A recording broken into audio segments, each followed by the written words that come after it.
Hello everyone. जैसा कि आप सभी लोगों का जो एसएससी सीजीएल यानी कि टायर 2 का एग्ज़ाम है वो आपका 2 मार्च से शुरू हुआ था। तो आज है आपका यहाँ पर 4 मार्च और आज आपका कोई एग्ज़ाम नहीं है, लेकिन 6 और 7 मार्च का जिनका एग्ज़ाम है उनके लिए वो क्वेश्चंस करवाने वाले हैं जो कि पूछे जा सकते हैं। चलिए शुरू करते हैं। पहला क्वेश्चन है कि किस आयोग ने भारतीय रिजर्व बैंक की स्थापना की सिफारिश की हुई थी। तो हिल्टन यंग आयोग यहाँ पर राइट आंसर हो जाएगा। यानी भारतीय रिजर्व बैंक की स्थापना हिल्टन यंग आयोग की सिफारिशों के आधार पर की गई थी। भारतीय रिजर्व बैंक की स्थापना आपके रिजर्व बैंक अधिनियम 1934 के बाद हुई थी। उसके बाद आरबीआई ने 1 अप्रैल 1935 से अपना परिचालन शुरू किया हुआ था। वहीं आरबीआई का मुख्यालय आपका मुंबई में स्थित है और आरबीआई का जो राष्ट्रीयकरण है वो 1949 में हुआ था और 1 जनवरी 1949 से आरबीआई ने सरकारी स्वामित्व वाले बैंकों के रूप में काम करना आपका शुरू किया था। नेक्स्ट क्वेश्चन है कि पंडित रविशंकर क्या बजाते हैं। तो पंडित रविशंकर एक प्रसिद्ध सितार वादक रहे हुए हैं, यानी ये एक सितार से संबंधित फेमस कलाकार हैं और सितार का आविष्कार 1800 में किया गया था और यह एक भारतीय उपमहाद्वीप से उत्पन्न एक तार वाला यंत्र होता है। हिंदुस्तान शास्त्रीय संगीत में प्रयोग किया जाता है और भारत में उत्पन्न हुआ था। सितार शब्द की उत्पत्ति फारसी शब्द शेयर से हुई थी जिसका अर्थ होता है 3 तार वाला। नेक्स्ट क्वेश्चन आगे देखेंगे।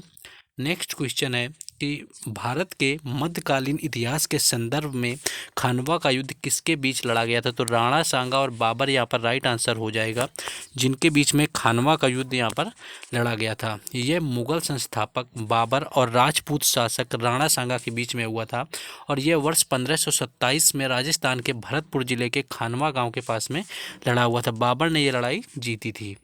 नेक्स्ट था कि खानवा की लड़ाई में जीत के बाद बाबर ने गाजी की उपाधि आपके धारण की हुई थी। तो ये भी फैक्ट सारे याद रखना है क्योंकि इससे रिलेटेड आपके क्वेश्चन पूछे जा सकते हैं।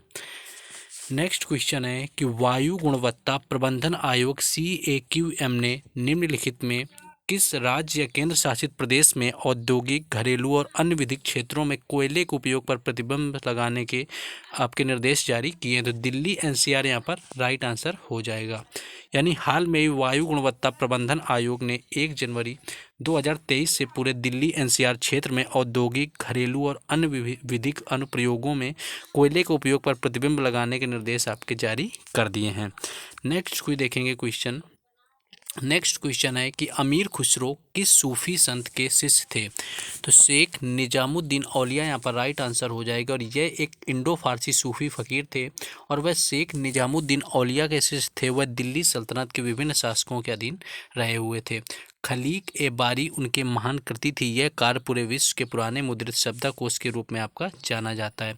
उन्हें कव्वाली के जनक के रूप में भी जाना जाता है। तूतीय हिंद या भारत का तोता उनकी अनौपचारिक उपाधि यहाँ पर रही है। नेक्स्ट आगे देखेंगे कि बंगाल का विभाजन कब हुआ था। तो 1905 इसका राइट आंसर हो जाएगा। जब बंगाल का विभाजन हुआ था 19 जुलाई 1905 को तत्कालीन वायसराय लॉर्ड कर्जन ने बंगाल के विभाजन की घोषणा की थी और 16 अक्टूबर 1905 को लागू किया गया था। हालांकि 1911 में लॉर्ड हार्डिंग ने इसे वापस ले लिया था। नेक्स्ट क्वेश्चन आगे देखेंगे। नेक्स्ट था आपका कि राष्ट्रमंडल खेल 2022 में भारत के लिए महिला भाला फेंक में कांस्य पदक किसने जीता हुआ था। तो अनु रानी यहाँ पर राइट आंसर हो जाएगा। भारत की स्टार भाला फेंक खिलाड़ी अनु रानी ने 7 अगस्त को राष्ट्रमंडल खेलों में कांस्य पदक जीता हुआ है। उन्होंने यह पदक 60 मीटर भाला फेंक में जीता था। अनु रानी एक भारतीय भाला फेंक खिलाड़ी हैं और वर्तमान में राष्ट्रीय रिकॉर्ड भी आपका इन्हीं के पास है। अनु 60 मीटर से अधिक दूरी तक भाला फेंकने वाली पहली भारतीय महिला भी बन गई हैं। उन्हें भाला की भारतीय रानी के रूप में भी सम्मान मिलना शुरू हो गया है। नेक्स्ट आगे बढ़ेंगे, हम लोग क्वेश्चन देखेंगे कि 1983 में के क्रिकेट विश्व कप में विजेता भारतीय राष्ट्रीय क्रिकेट टीम पर आधारित हाल में ही रिलीज हुई फिल्म 83 किसके द्वारा निर्देशित है। तो कबीर खान यहाँ पर राइट आंसर हो जाएगा। कबीर खान एक भारतीय फिल्म निर्देशक, पटकथा लेखक और छायाकार है जिनका जन्म आपका 21 जुलाई 1971 को हैदराबाद आंध्र प्रदेश में हुआ था। नेक्स्ट इनके बारे में है कि उन्होंने 2006 में काबुल एक्सप्रेस के साथ अपनी फीचर फिल्म निर्देशन की शुरुआत की, जिसके बाद न्यूयॉर्क, एक था टाइगर, बजरंगी भाईजान और फैंटम आदि मूवी बनाई हुई थी। नेक्स्ट क्वेश्चन है कि धौलावीरा यूनेस्को में की विरासत सूची में शामिल होने वाला किस नंबर का भारतीय स्थल है? तो 40वें नंबर का यहाँ पर भारतीय स्थल है। यूनेस्को की विश्व धरोहर सूची में शामिल 40वीं भारतीय धरोहर यहाँ पर गुजरात में स्थित है। धौलावीरा कच्छ केरल में गुजरात में हड़प्पा शहर के लिए भारत का नाम यूनेस्को की विश्व धरोहर सूची में शामिल हुआ था। 2 स्थलों में शामिल होने के बाद भारत में विश्व धरोहरों की संख्या यहाँ पर 40 हो गई है, जबकि धौलावीरा इस सूची में शामिल गुजरात का चौथा और भारत का 40वां स्थल है। गुजरात का आपका चौथा है, लेकिन भारत की प्राचीन सिंधु घाटी सभ्यता से शामिल होने वाला ये आपका पहला यहाँ पर स्थल है जो कि सिंधु घाटी सभ्यता से शामिल हुआ है। नेक्स्ट क्वेश्चन देखेंगे, लेकिन उससे पहले जिन लोगों ने अभी तक वीडियो को लाइक और चैनल को सब्सक्राइब नहीं किया तो उनको ज़रूर कर देना है, क्योंकि यहाँ पर आपको हर एग्ज़ाम से रिलेटेड एनालिसिस करवाया जाता है। तो आपको चैनल को ज़रूर सब्सक्राइब करना है। हर एग्ज़ाम की प्लेलिस्ट आपको सभी को बना करके दी जाती है, और बाकी व्हाट्सएप ग्रुप और टेलीग्राम चैनल दोनों का लिंक डिस्क्रिप्शन में दे दिया गया, तो उससे जुड़ जाएँ। वहाँ पर आपको बाकी सारी अपडेट भी मिलती रहेंगी। तो यहाँ पर ये आपको जो भी है आपको देख लेना है। यहाँ पर आपको सब्सक्राइब जरूर करना है किसी तरह, और आपको सपोर्ट के लिए सिर्फ सब्सक्राइब करना है, वीडियो को भी लाइक करना है। और आपको यहाँ पर नेक्स्ट आगे हम क्वेश्चन पर वापस आ जाते हैं बिना टाइम वेस्ट किए, कि स्वतंत्रता सेनानी चंद्रशेखर आज़ाद की मृत्यु निम्नलिखित में से किस स्थान पर हुई थी? तो इलाहाबाद यहाँ पर राइट आंसर हो जाएगा। और चंद्रशेखर आज़ाद एक भारतीय क्रांतिकारी थे। वह उत्तर प्रदेश के उन्नाव जिले के बदरक के रहने वाले थे, और चंद्रशेखर 1921 में असहयोग आंदोलन में शामिल हुए थे। इसके बाद 20 दिसंबर को उन्हें हिरासत में ले लिया था। उन्होंने लाला लाजपत राय की मौत के प्रतिशोध में 1925 की काकोरी ट्रेन डकैती और 1928 में जॉन पी सॉन्डर्स की हत्या आपकी लाहौर की गोलीबारी में कर दी थी। नेक्स्ट आगे बढ़ेंगे हम लोग। 1929 में वह भारत के वायसराय की ट्रेन को ध्वस्त करने के प्रयास में लगे हुए थे। किसी ने 27 फरवरी 1931 को इलाहाबाद पुलिस के सीआईडी प्रमुख सर JRH नोट बोवर को सूचित किया कि आज़ाद अल्फ्रेड पार्क में हैं। चंद्रशेखर आज़ाद ने अल्फ्रेड पार्क में पुलिस की घेराबंदी के बाद में स्वयं को गोली मारकर आत्महत्या कर ली थी, और इसके बाद इलाहाबाद के अल्फ्रेड पार्क को आपका सामान्यतः आज़ाद पार्क के रूप में यहाँ पर जाना जाने लगा है। नेक्स्ट क्वेश्चन था कि नवंबर 2022 में जारी मूडीज़ की संशोधित रिपोर्ट के अनुसार 2022-23 में भारत की अनुमानित सकल घरेलू उत्पाद यानी GDP वृद्धि दर क्या रही है? तो 7% यहाँ पर राइट आंसर हो जाएगा।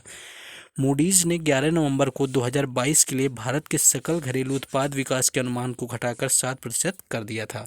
इतने महीने में आपका यह दूसरी बार हुआ जब मूडीज़ इन्वेस्टर सर्विस ने 2022 के लिए भारत के विकास अनुमानों का यहाँ पर कटौती की हुई है। 8 सितंबर में इसने वर्ष 2022 के लिए मई में अपने अनुमान को 8.8% से घटा करके 7.7% कर दिया था। एशियाई बैंक ने अपने अनुमान को 7.5% से घटा करके एशियाई बैंक ने भी 7% आपका कर दिया है।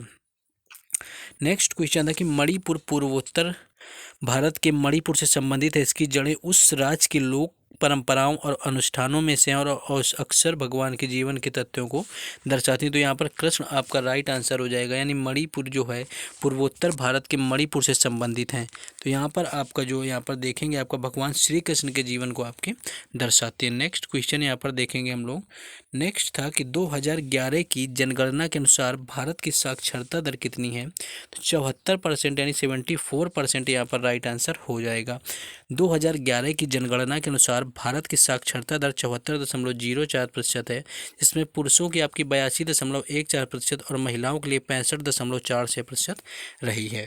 2011 की जनगणना के प्रायोजन के लिए 7 वर्ष और उससे अधिक आयु का व्यक्ति जो किसी भी भाषा के समझ के साथ पढ़ और लिख सकता है उसको साक्षर माना जाएगा। आगे है कि एक व्यक्ति जो केवल पढ़ सकता है लेकिन लिख नहीं सकता उसको साक्षर यहाँ पर नहीं मानते। तो इसी के आधार पर यहाँ पर साक्षरता आपकी समझी जाती है।